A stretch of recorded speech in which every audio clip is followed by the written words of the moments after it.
Kill the trigger. How can a setup be too locked down? If it's too locked down, it's doing its job. I think there should be as much plausible friction in the way. And I think that most people aren't going to go too overboard of locking everything down, requiring a 300-digit passcode just to get into their phone. I think most people are intelligent enough. Maybe I'm giving too much credit. I think most people are intelligent enough to know that not to do that, but to set up your phone in a way that makes it, again, and get rid of them. Another thing you could do is just get rid of the apps off your home screen. But pretty soon, you're probably going to be trained just to swipe to wherever you need to go in order to open the apps.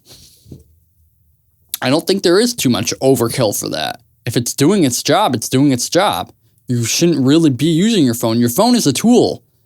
That's all it is. Your phone should be serving you. You shouldn't be stuck to your phone serving it and all of the services tied to it. You shouldn't be stuck and addicted to a rectangle. Does that make sense? You're going to give your life away for a fucking rectangle? How silly does that sound? Sounds silly to me. I don't think there's too much overkill.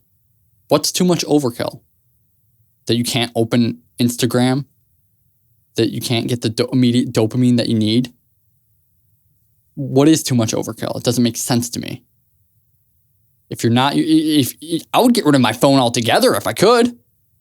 But there's so many things that we need to be interconnected with. And there's so many things that need pure only mobile access. There's so many things that are so also efficient to have on the run. To have while you're out and about. What, am I going to carry a laptop everywhere? Am I going to load up going to carry a desktop on my back? Get a camel? Have the camel carry that shit? What am I going to do? I'm not going to do that. I need my phone to do things. Most people do. And if you're fortunate enough not to, get rid of it. Cool. But you can get work done on your phone. You can get things. You can write down notes. I think that's a highly intelligent thing to do. Write down notes of things to do later or things that you need to remember or things that you think of.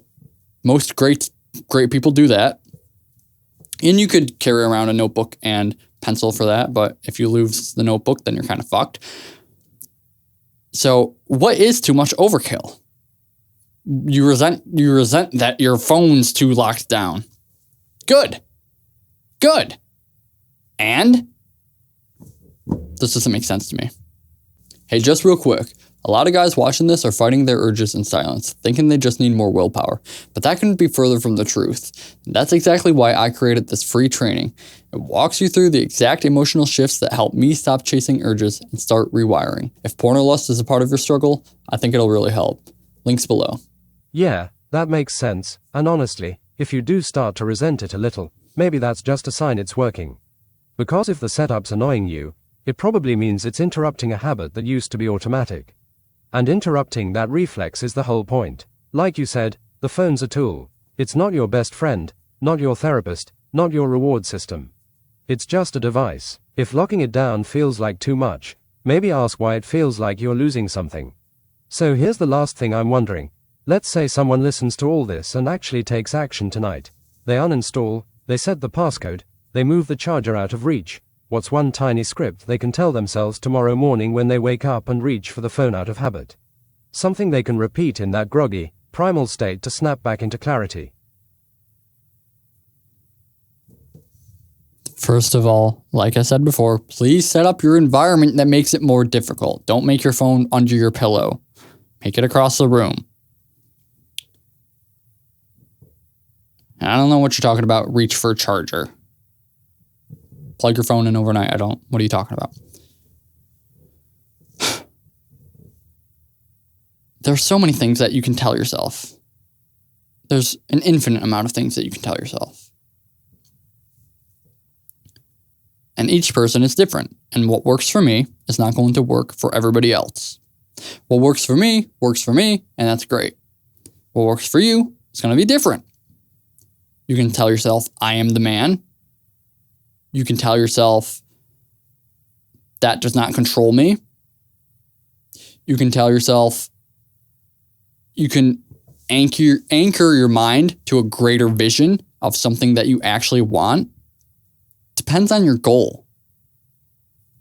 I think your goal should be to have just the healthiest brain, healthiest mind, not necessarily physically.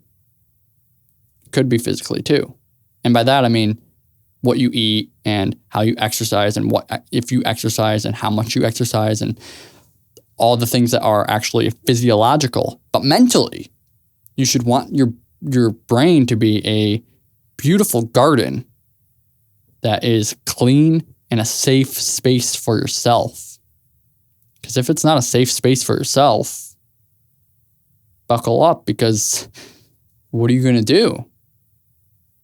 How are you going to not have a safe space for yourself in life? You need safe space somewhere. You carry your mind everywhere you go.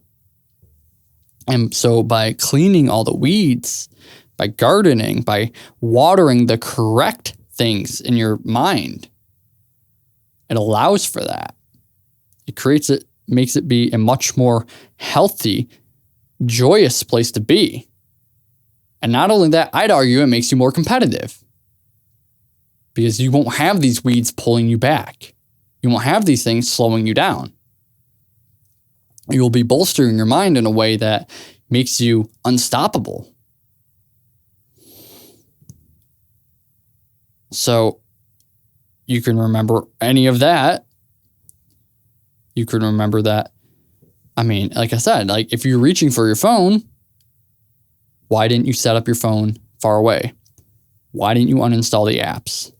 Why isn't the passcode in your car? If you enjoyed this video, you can watch the full version right here.